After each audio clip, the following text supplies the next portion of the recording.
This is Crazy J from the Guardian Angels, and you're watching the Big Mike Podcast. It's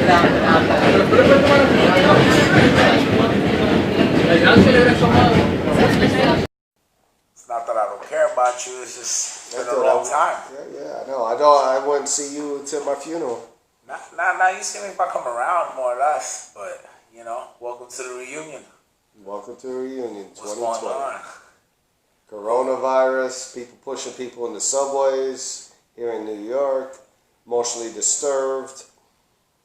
Just before I got here, I know I was supposed to be here at 12, but just before I got up here, actually, right there on 125th at the train, there was an emotionally disturbed guy that I had to take out of the train. Don't worry about it. We're going to get interrupted all day. What's going on, bro? Chilling. In case you don't know, we live on the Michael and Reyy podcast. You know how we do. We had a secret location. But Underground bunker, COVID-19 safe. But so what else? What else happened? Let's go. I don't know if we should start from the very beginning, or should we just shoot to the middle? Because I know who you are. Everybody, I know a lot of people know who you are. I've done videos with you before. I've done plenty of things with you before. But in this new generation, in this new era that I'm in, let's say the Florida scenery, they don't really know like our history. So we could break it down real quick. I go back with you how many years now? 1, 2, 3, about 8, 9 years. 8, 9 years. 8, 9 years. We started off not even knowing each other. We started off with Fever Keeps It Real on their podcast. And instantly, when we were just panelists for our love for the business, for the wrestling business. And I remember clearly when we started off, nobody listened to the hosts. Nobody listened to the other people that was there. They wanted to hear Big Mike and me. Yeah, it was always we used to clash a lot. It was like good versus evil. Yeah. It wasn't really good versus evil. It was more like I had street opinions and you had opinions, and not that we wasn't seeing eye to eye. Just at that time I had to learn what the Guardian Angels were first. Precisely. Well, I mean, we do have that street credibility. I mean, baptized in fire and brimstone over in Fordham Road when the group started in 1979, Fort Apache days and whatnot. Just, a few different opinions. There was a few times where I made you see certain things and you made me see certain things. Two different opinions, but that's what makes America so great. You remember our first show? When we went to Philly? No, not Philly. Philly was the Comic-Con. You remember the first wrestling show we went to? Wow. Can you remember? Because I remember clearly. It was in Staten Island. It was for... The first wrestling show, was that with Wild Thing?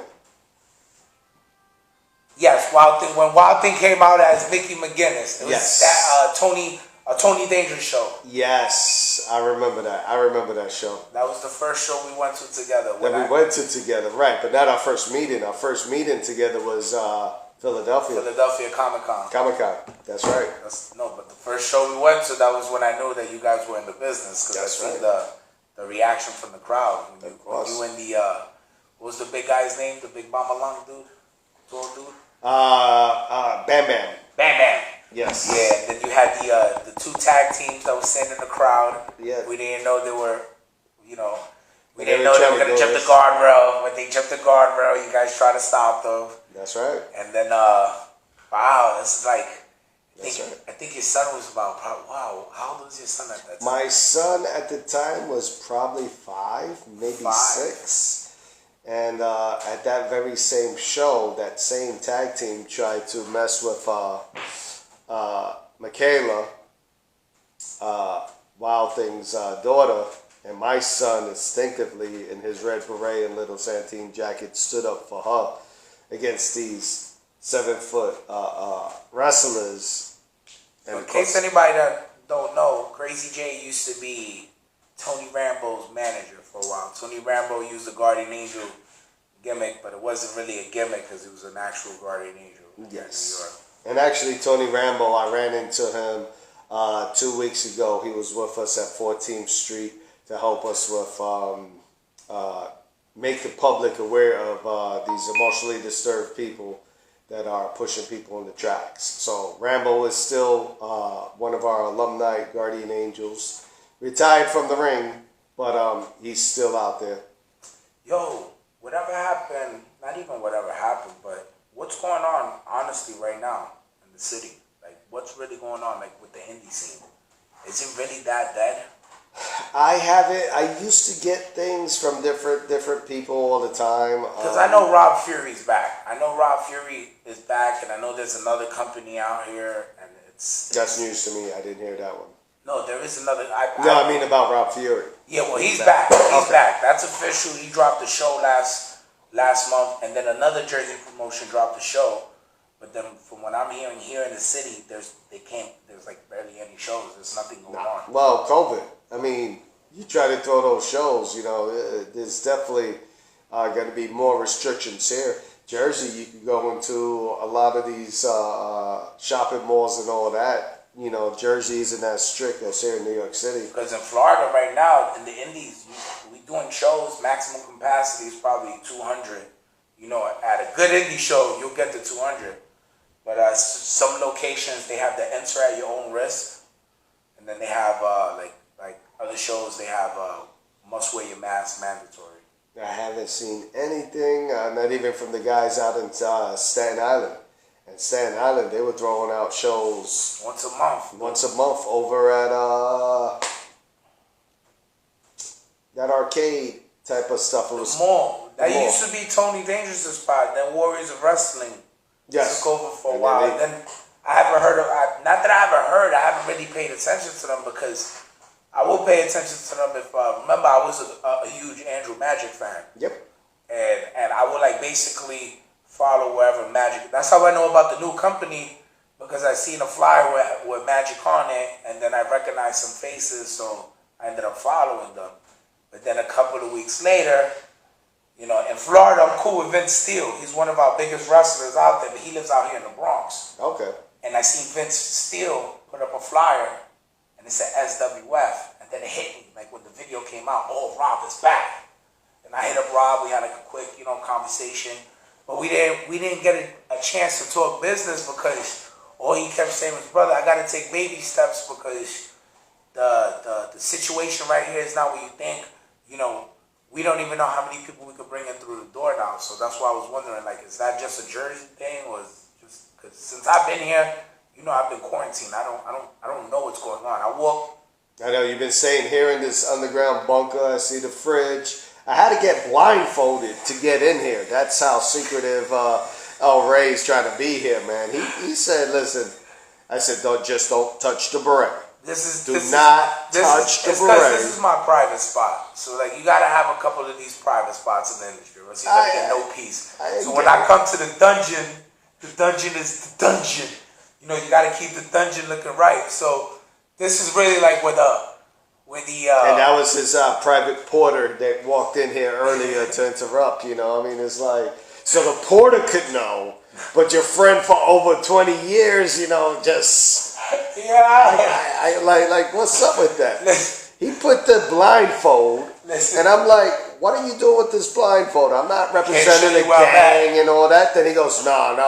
Can't see where I'm at. I said, well, wait a second. So... you're not into that S&M bullshit and all that I just craziness. want to see where I was at. You know what I mean? It's just one of those. Yeah, I don't know about. Listen, I had a childhood friend the other day hit me up, right? So he knows my. By the way, the porter just left the building. The porter just left. He knows my aunt. He knows my whole family. I know this kid since high school, freshman year, Grady. Because I went to Grady freshman year. Of course, I went to Grady. Alumni, Falcons. God, ugh. The Grady Falcons. The worst wrestling team in high school history. Although the wrestling team started in Grady in my senior year when I was already leaving, so I have nothing to do with that. But that mural that's heading toward the cafeteria, okay, I helped painted that. The mural in the auditorium with the world and all the people holding their hands and whatnot, I helped painted that. So Forget that. I I'm just saying, you know, to FDR, okay, and 2003 or 4, whenever I graduated in 05.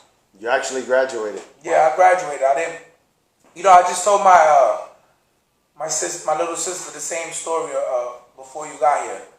So my aunt played no games growing up. She's old school. She doesn't play none of that. So she got the wooden spoon? Nah, it wasn't the wooden spoon. It was just that. But is she old school Spanish with the wooden spoon? Yeah, yeah. So when I was younger, you know, when my mom's passed away, they gave me to my aunt. So long story short, my aunt didn't play with the whole school thing. I could go outside, I could wrestle, I could whatever, as long as I maintain a certain average. So my cousin and my little sister feels like they got the pressure on them until I started speaking today, and they said, "Wow, like no, you guys are allowed to come home at 10 o'clock. I was allowed to come home at 9 o'clock. Like no, I had curfew, I had all that. And if you missed that and you try to squeak in with the quickie little stuff, we ain't do she none take of that chancleta."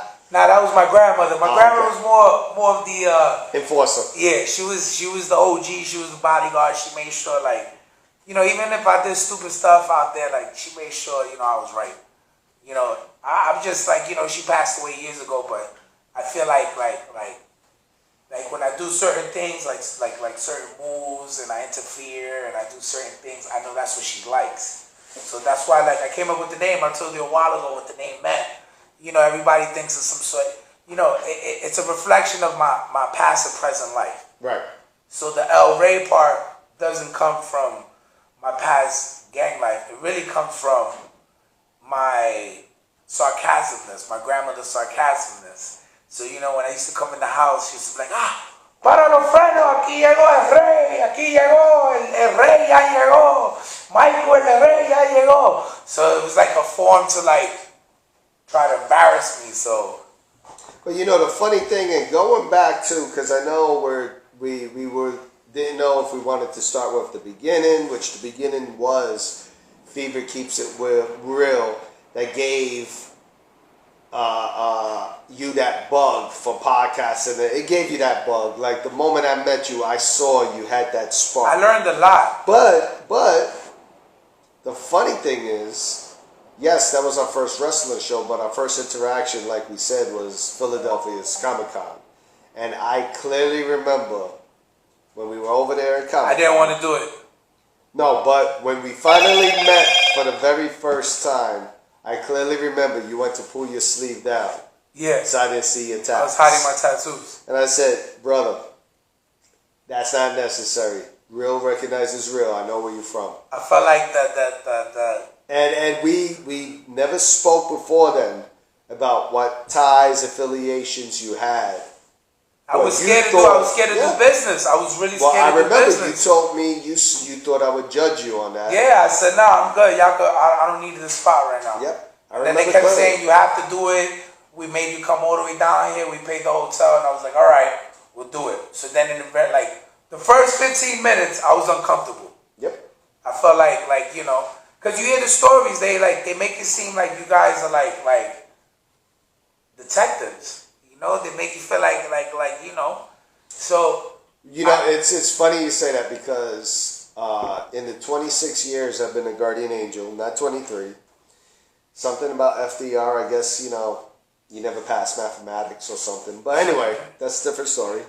But the one thing that in the 26 years I helped made people that were doing bad decisions, I helped influence a lot of people drop their colors or be the man they're supposed to be. Not only that, like, you know, I'm Coney Island all day.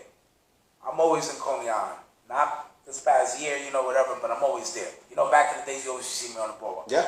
The biggest thing to me was to watch people, I'm going to say, like, the amount of respect you have from the cops, from the gang members, from the local people, from the Russians, from the people that clean the sidewalk. It was like the moment I got off the train, and I met you over there a couple of times, the moment I, like, walked through Mermaid with you, it was a different scenery. Now, walking through Mermaid, you know, in the beginning 7 or 8 blocks of Mermaid. That's my land. That's my area. That's my. And still, like, to see dudes that I grew up with, dudes that I know are certified OGs, certified. You ain't doing nothing on their block. Scream your name out and joke around with you and stuff. I said, all right, let me take this a little bit more serious. The Philadelphia thing was cool. But your nerves were there, bro. You were sweating Crisco. After everything after that, Kev, it was like a bullet going so fast. After that, I learned how to do more commentary. After that, you guys took interest in me doing the first run TV thing. That was another thing I learned. And then, one of your buddies picked me up. I got connected with the Jersey radio station. Now that was the biggest learning experience of my life because I actually got a chance to hang out with Curtis on, New Year's Eve. New Year's Eve. New Year's Eve. Yes. Y'all took me down to the ball dropping. Remember we did the escort of the disabled veterans. Yup. And the crazy part about that, I think that's what opened your eyes. Here we are earlier that day in Coney Island. And we got gangsters, certified OGs. Yo, Jose, what's up? And now we're in Times Square heading to get there at 8 o'clock when the rest of Times Square is closed down. And you got actual police officers opening up those barricades. And I told you, you sure this is a good idea, man? Like, where we're going to stand? Then they gave us the hotel room. And that's what bugged me out. Like, whoa. Yep. They gave us a hotel room. New Year's Eve for us to get dressed, change our clothes, whatever, use the bathroom, and they gave us those special passes. Yep. That's what blew my mind. That holding the camera, remember I got up on stage to shoot the Miley Cyrus video, and they threw everyone out. And no one threw me out. Yep. And that same video I used. And the funny thing about that part was they didn't even check to see if you had credentials. Nope, nothing. They saw you walking in with fuss and was like, okay, he's good. He's with the Angels. And not only that, I took the first picture of the year. The first kiss of the year came from my phone, and they used that picture with the dude from Blue Bloods. Yes. When he was kissing Jenny McCarthy, I took that photo, and they wanted the photo right away, and they slid me $50. And I took the $50 right away. Yeah. No, like I said, like this reunion here during quarantine, where I don't even know where the hell you just gave me a freaking. If you want to see the map, like this dude, I'm even embarrassed to show it. A small ass freaking Bounty paper towel. Follow the road. And you can't even read what's on most of this stuff. What do you? So a couple. I don't know if it was a month ago. All right. So I know during quarantine. Okay. During the whole, because we're like in New York is in what? Phase 2 right now. You guys are behind from everybody. It's bad out here. Yeah, it's real bad. The numbers are spiking back up. We got the schools are going to reopen December 7th. Early September, every week, early September, your face was on the newspaper. I can honestly say that. Yeah. On every internet thing. So there was the riots that happened. We don't need to get too much detail on like why the riots happened. Everybody know why the riots happened. Now, well, and I do want to touch on the riots because the one thing that a lot of people don't realize, and whichever side of the coin you are on, the rioters were different from the protesters. And by looking at that video, you see a guy that had the FTP blocking us when they started throwing trash and trying to swarm us. Yeah, because it looked weird. What I seen was there was one group that were actually there to protest, and then it looked like another group of savages. Now, I could say that because... Well, most of the protesters were done. They were all savages. The what you don't notice is that one group of 100 that wanted the Footlocker, the other groups were headed to other stores. So that's not like, so let's be real, like, because I know the difference between looting and whatever. I keep it official with you. I'm not proud of some of the shit I do, but I keep it official because if I'm at a protest and a fucking store is open and I see everybody running out with jewelry, I'll probably be the one to like try to snatch one or try to walk away from it. You would probably be like those guys from Jersey. That's another funny story. Is the guys from Jersey, the white boys from Jersey, and I noticed the plates. That's how I know they were from Jersey. They're sitting up by their car. They're just and the average person wouldn't notice what I noticed. They're just chilling by the car. Why are you standing outside of your car during a full-blown riot? Because people are coming out of different stores with like 20, 30, 40 boxes of Nikes and sneakers and dropping them, and they're not picking them back up. Of course, there's going to be 1 or 2 boxes dropping. Oh yeah, that's me right there. I'm picking up the 1 or 2 boxes. White boys from Jersey was scooping up that 1 or 2, and nobody with the mayhem is noticing it. They'll scoop up the 1 or 2, and then they just throw it into the car. Cause I'm not soft. I'm just not down with the whole. You know what I mean? Like, you know, I always been the type like, you know, if I'm in a room and you got money around, you know, I'm not gonna take it. But you know, if I'm in the street and I see $20, I'm snatching it real fast.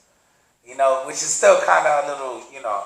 Well, did you see it fall out of somebody's pocket? Is it just laying fell out their pocket and they look like a sucker? It is what it is. But you know, if it's an old lady or something, you know, I got my limits. You know, if it's an old lady, if it's a, you know, it's weird, dog. It's really weird. I gotta call it like I see it, like right there on the spot. But the other thing about that riot, it was 6 of us and about 100, 200 rioters. Scary stuff, man. I honestly had the adrenaline flowing through me that I wasn't scared the first time. That's the main The first thing. time I wasn't scared. The main thing was, to me, was like what I seen there was, I seen you and Curtis in the video, and then I seen the other guys. I'm not taking away from the other guys, but some of those guys were new. Yes. So I feel like you turn into Superman mode to make sure none of them got hurt, but you wasn't really thinking about yourself. Right. This is where me and you clash sometimes. I respect what you do, and I do respect everything you do, and I respect what you guys do.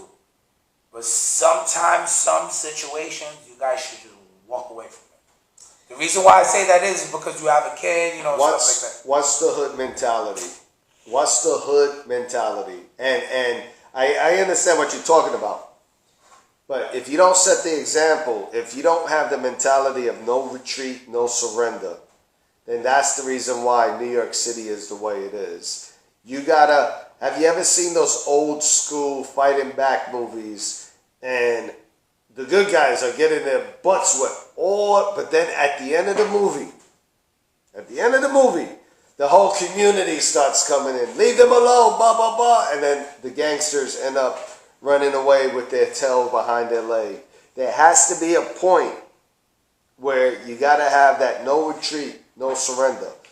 And if you, any of the guys, you got to have that mentality. It's a mentality where it's like, I'm not going to give you what you want. You're not. So is it a different than if somebody's trying to break into your house, to loot in your house, to rob, to steal? How many people did Footlocker that we were in front of? How many people did Footlocker? They're a big corporation. Well, you know what? That store got looted. Let's cut costs. Let's put Mike out of work. You're laid off. Now, you're creating more of a problem because you want those free sneakers. Yeah, that was the spot. And they were looking specifically for limited edition sneakers because you throw that on eBay and you hit lotto, jackpot. Within that situation, we did have 2 guardian angels that got injured. The only time, look, hold on. We got 2 guardian angels. We got 2 guardian angels that got injured. One that lost his eye, 47 stitches. Wow. And Curtis had his jaw broken. See, they reported the Curtis thing, right? I don't feel like the media. No, the media, he did some stuff. I don't feel like the media went in like they were supposed to. I think they just did a couple snippets, and I told you how this works. Because messing with I'm not gonna say you're a former colleague of you guys. I learned a lot of the media and how it works with radio and stuff. I generally feel that it should have been a national headline news, and it didn't make it that. Now the reason why I say the reason why it didn't make national headline news is because people in the media are not put in under the microscope because they are scared and not knowing which way and how powerful they are. The Black Lives Matters movement. That is the problem, because now if you're generalizing it and if you put in that out there, then it makes it look like you know, so right. and it's the way the media works, and you know, we can't tell because there's a lot of things y'all responsible for, and they don't put it out there. Of course, you know, there's a lot of stuff, and then when they do put it out there, it's already late. So that's another reason why, like. But that's how the media. Listen, the Guardian Angels in 1979, when we first started, was on every newspaper, magazine, brand new. February 13th is going to be our 42nd anniversary. Wow. We're not new. So it's not going to grab the national headlines that that anywhere else or these other places are. It's not. It's not. I did a lot of work with our group in Coney Island during Hurricane Sandy. Yeah, a lot of people don't know. There was a few little, and you but know, the people that live in Coney Island, they knew. That's right. They were there, and that's the important even part. Senior Sunday, I remember the videos. I remember watching one of my friends' videos of him going live and him saying, you know, ain't no cops out here, ain't nobody out here. You still got the same old people. And then he put in the camera and he was like, look at Crazy J again for the 4th day in a row. And you know, I seen little LJ there. They were giving out bottles. You guys were giving out bottles of water and stuff. Now, that's the only time I feel that. But whenever, like, it's with anything, whatever's new, you know, they can't. I get it from a media perspective. Well, how about wrestling? WWE. Okay. They brought in Boss Man, right? They inducted him into the Hall of Fame, right? But they did not mention all the other humanitarian stuff he did with you guys, because he was part of the Guardian Angels, just like Vampiro is. Yes. Well, the Big Boss Man, and it's great that you brought that up. Let him rest in peace. Rey Trella, the Big Boss Man, was a Guardian Angel under WCW, but Vince McMahon owns the rights to WCW's library. So they could have thrown a little snippet, but it's just like everything else. We're not, at the time he was a Guardian Angel in WCW, that was in the height of being the Guardian Angels. He got inducted into the Hall of Fame 2 years ago. Yeah, about 2 years ago. So 3 years ago. 38 years that we've been in the group. You know, it's not, if we were something new, Vince McMahon, just like media, he's entertainment, he would have grabbed onto it. I think it was wrong that they didn't even throw a little bit of that out there. I mean, when you're inducting somebody in the Hall of Fame, you should go through their whole career. Even in the Indies, you never really see when they inducted JBL or which was one of my all-time favorite heels. You don't see the whole road. You just see maybe snippets of the stuff he did in WWE with Bradshaw as the APA. But I really think they need to, whether it's an indie promotion and you're helping the business by giving them a little bread to use some of their footage, like, what other celebrities? The WWE is such a mega house that I think you need to showcase somebody's full career. And what other celebrities are currently down? Celebrities that are currently down. Well, we got a lot of them that help support the organization. Yeah, but we got Superfoot Bill Wallace's daughter. Okay. That's a Guardian Angel. Out in our chapter in Florida, actually. Nobody really directly that I'm aware of, but then again, we are in 130 cities, 13 countries all over the world. You got Vampiro. And it's Vampiro, who, interesting story about Vampiro. Happened to be satellite surfing, and I'm watching TMZ, and they mentioned Vampiro, the guardian angel, who happened... No, I don't even think they mentioned he was a guardian angel, but they said Luchador Vampiro happens to be walking past a McDonald's. Happened to be McDonald's. And he did the Heimlich maneuver to help a guy that choked on a Big Mac. Wow. And as they doing it on TMZ, he's in his full guardian angel uniform, so he was currently patrol. So, even though Vampiro is a guardian angel, the boss man, these guys did patrol with us. Vampiro is still currently, if I'm not mistaken, he's one of our ambassadors in the organization, and he helps visits the other chapters. Oh, that's cool.